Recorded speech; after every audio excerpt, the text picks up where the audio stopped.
আসসালামু আলাইকুম, welcome to my channel. আশা করি আপনারা সবাই ভালো আছেন। সো এই ভিডিওতে আমি কথা বলবো ব্রেক, কন্টিনিউ অ্যান্ড পাস নিয়ে। সো ফার্স্টলি আমরা ব্রেক নিয়ে দেখব।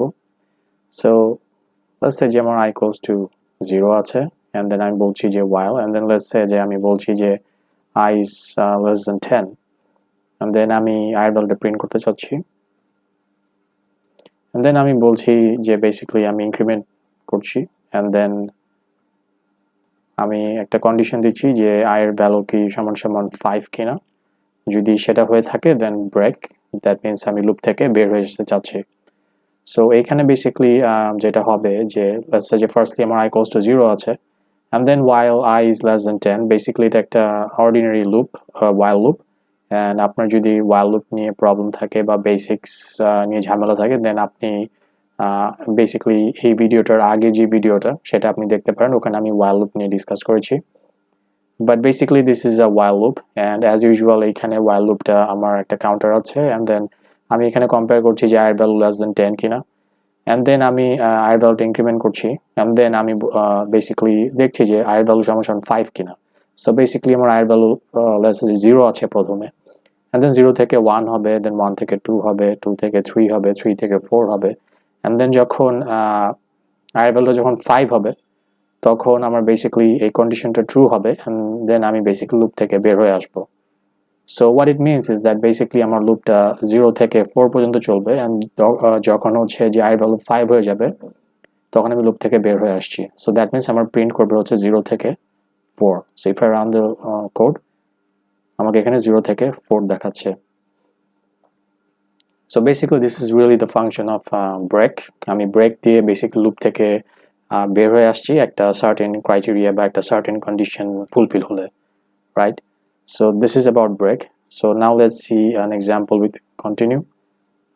So আমি এখানে একটা basically i equals to 0 দিচ্ছি, and then আমি as usual while loop বলছি i is less than 10, and then আমি i এর ভ্যালুটা ইনক্রিমেন্ট করছি, and then আমি বলছি যে if i is equal to 5, যদি সেটা হয়ে থাকে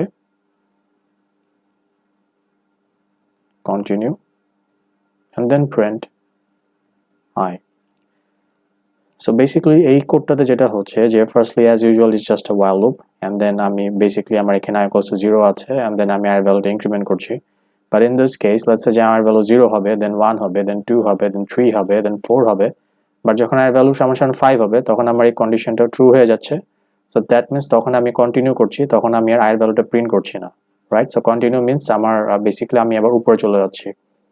সো উপরে চলে যাওয়ার পরে আমার যেটা হচ্ছে যে আমার 5 এর ভ্যালু আবার বেসিক্যালি ইনক্রিমেন্ট হয়ে 6 হয়ে যাচ্ছে, দেন 7, 8, 9, and দেন 10 হয়ে আমার বেসিক্যালি 10টা প্রিন্ট হচ্ছে, রাইট? সো বেসিক্যালি আমি যদি কোডটা রান করি আমার 0 থেকে 10 পর্যন্ত প্রিন্ট হবে, বাট আমার 5 যে নাম্বারটা সেটা শো করবে না, বিকজ হচ্ছে যে ওইটার আগে আমি কন্টিনিউ দিয়ে দিচ্ছি, right?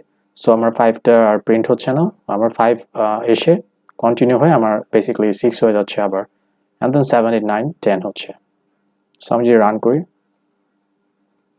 then I can see যে বেসিক্যালি আমার লুপটা বেসিক্যালি 1 থেকে আমার 10 দেখাচ্ছে, and আমার এখানে 0 দেখাচ্ছে না বিকজ আমার আগে ইনক্রিমেন্ট হচ্ছে, রাইট? সো আমার i ভ্যালু 0 আছে, and then আমার এখানে 1 হয়ে যাচ্ছে। সো আমার 1টা প্রিন্ট হচ্ছে, আমার 0টা প্রিন্ট হওয়ার কোনো এখানে অপরচুনিটি হচ্ছে না। সো এই জন্য আমার 0টা এখানে নাই, আমার 1 থেকে বেসিক্যালি প্রিন্ট আউট শুরু হবে, and then 10 পর্যন্ত চলবে, বাট আমার 5টা স্কিপ হবে বিকজ আমি এখানে কন্টিনিউ কিওয়ার্ডটা ইউজ করছি। So I hope that's understandable যে কন্টিনিউ কিওয়ার্ডটি দিয়ে বেসিক্যালি আমরা কি করছি। অ্যান্ড দেন ফাইনালি আমি জাস্ট এখানে যদি প্যাস কিওয়ার্ড এনে দেখতে চাই দেন আমি জাস্ট কন্টিনিউর জায়গায় এখানে প্যাস বলে দিচ্ছি। নাও দ্য পারপাস অফ প্যাস ইজ আমরা যখন কোডিং করি তখন অনেক জায়গাতেই আমাদেরকে just for testing purposes open রাখতে হয় বা এমটি রাখতে হয়। সরি, ওপেন না, আই মিন বেসিক্যালি আমার ওই জায়গাটা এমটি রাখতে হয়। ফর এক্সাম্পল আমরা যদি একটা ফাংশন এমটি রাখতে চাই, ইন দ্যাট কেস আমাদেরকে প্যাস কিওয়ার্ডটা ইউজ করতে হয়, বিকজ পাইথনের মধ্যে কোনো কিছু এমটি রাখা যায় না। যদি আমরা কোনো কিছু এমটি রাখি দেন আমাদেরকে ওখানে এরর দেখাবে।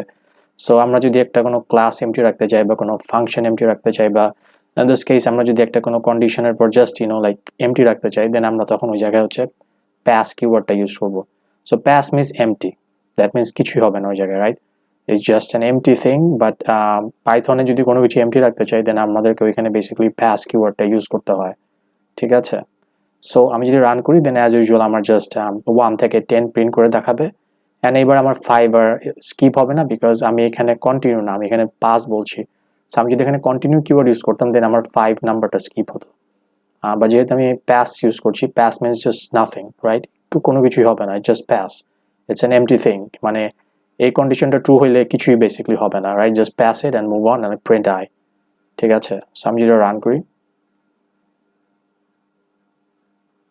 then I can see যে বেসিক্যালি আমার এখানে 1 থেকে 10 আছে but in this example আমার এখানে 5টা আসছে because আমার যখন i equals to 5 এই কন্ডিশনটা ট্রু হয়ে যাচ্ছে তখন আমি জাস্ট পাস করে আমি 5 ভ্যালুটা প্রিন্ট করছি pass means like nothing just মানে pass মানে হচ্ছে যে just move on and then do the next thing which is print I ঠিক আছে so I hope that's understandable যে pass কিওয়ার্ডটা দিয়ে আমরা কি করছি basically আমরা যদি কোথাও কোনো টেস্টিং পারপাসে কোনো কিছু এমটি রাখতে চাই then over there in that case আমরা হচ্ছে basically pass কিওয়ার্ডটা ইউজ করি so এই ছিল একটা short summary on break continue and pass keywords so inshallah next video দেখা হবে till then Allah Hafiz